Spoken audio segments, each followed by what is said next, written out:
Canadian steelworkers are urging the federal government don't sign a new trade deal with the U.S., not until the Trump administration drops its tariffs on Canadian steel. That plea was issued today by one of Canada's largest private sector unions, the United Steelworkers. The NDP is also echoing the call, but how realistic is the demand? Mark Rowlandson is assistant to the national director of the United Steelworkers, and he joins us now from Toronto. Hi, Mr. Rowlandson. Thanks for being with us. Thanks for having me. Good evening. So you're calling on the federal government to refuse to sign the trade deal with the U.S. and Mexico if the tariffs on steel remain in place. Have you conveyed that directly to the government? Well, we've conveyed that in numerous submissions and a release this morning, as well as the press conference. We've had many discussions with the government. They're well aware of our position that we think these tariffs are illegal and harmful and completely unjustified. So we have been urging the government to do everything possible to end these tariffs. And in fact, it was our position that the government of Canada should not have made the agreement in principle on October the 1st without a clear commitment from the U.S. government that these tariffs should be ended. What has the response been like from the federal government to you? And I ask because there was a ton of speculation, what you just mentioned, that you know, all the reporting prior to the deal being agreed to was that it wouldn't happen unless, you know, those tariffs were a huge part of it, securing those exemptions. But clearly that didn't materialize. So what has been communicated back to you? Well, we haven't heard that much from the government. I mean, the government assures us that it is working hard and diligently to try and get rid of the tariffs, but we haven't heard anything like a line in the sand from the government saying we will not sign this economic partnership with the United States unless those punitive and illegal tariffs are dispensed with. That's what we're waiting to hear, and we have not heard that from the government. Do you think it's unrealistic that they will say that? Do you think that it is, you know, for them to walk away from what they've secured, do you think that will actually happen? Well, last Friday, a Mexican undersecretary of trade made exactly the same pronouncement on behalf of the Mexican government in the media. It seems to us, first and foremost, if the Mexican government is prepared to take that position, then Canada should as well. And let me just say this. Look, as a union, we have experience in negotiating with bullies. The way you negotiate with a bully is to stand up to them and say, and draw a line in the sand and say, we will not conclude this agreement unless you take those tariffs off the table. That's the only kind of language in our view that the U.S. administration is going to understand.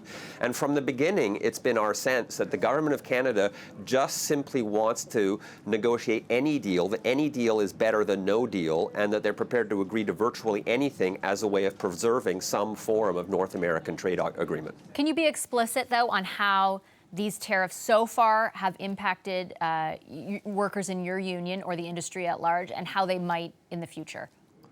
Well, we've seen layoffs at Tenera Steel and Sault Ste. Marie as a result of these tariffs. We estimate that about 45% of the Canadian steel industry is at risk as a result of these tariffs. What does that risk mean? At risk means plant closures. It means layoffs. That's what it means. And the longer they are in place, the more chances there are that plants are going to close and workers are going to start losing their jobs.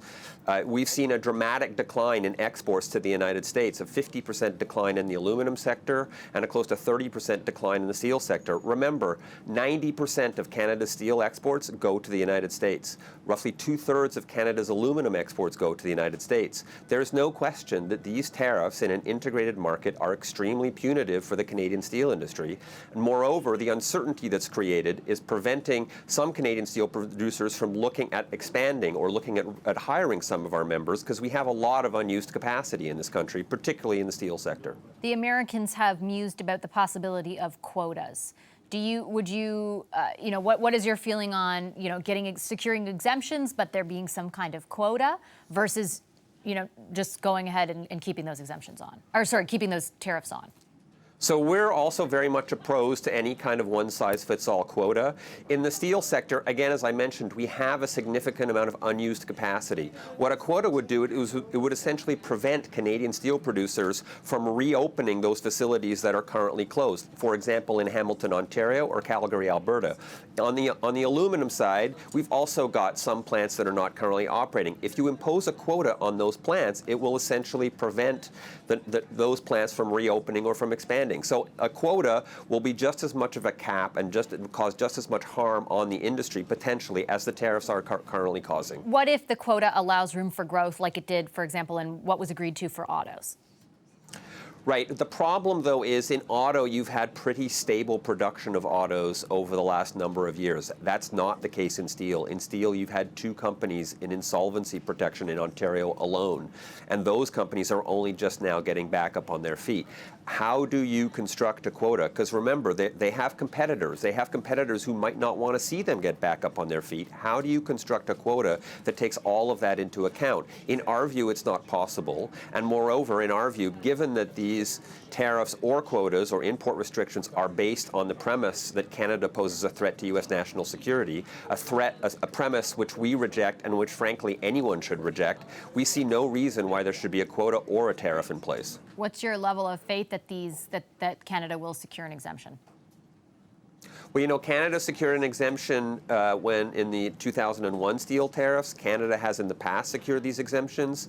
We think, again, that if common sense prevails, that the United States will come to its senses and realize that Canada is obviously not a threat to its national security, and that if we're going to sign, again, an economic partnership which is going to govern the trading relationship between Canada and the United States for decades to come, that these tariffs are not the right way to get that trading relationships off to a decent start, and they should be dispensed with. So I have some faith that if the Canadian government takes a strong position, that the United States will come to its senses. Are you surprised that the message from the correlating industry in the United States, and that is that their industry is being hurt, that their workers are being hurt, has not gotten through the president?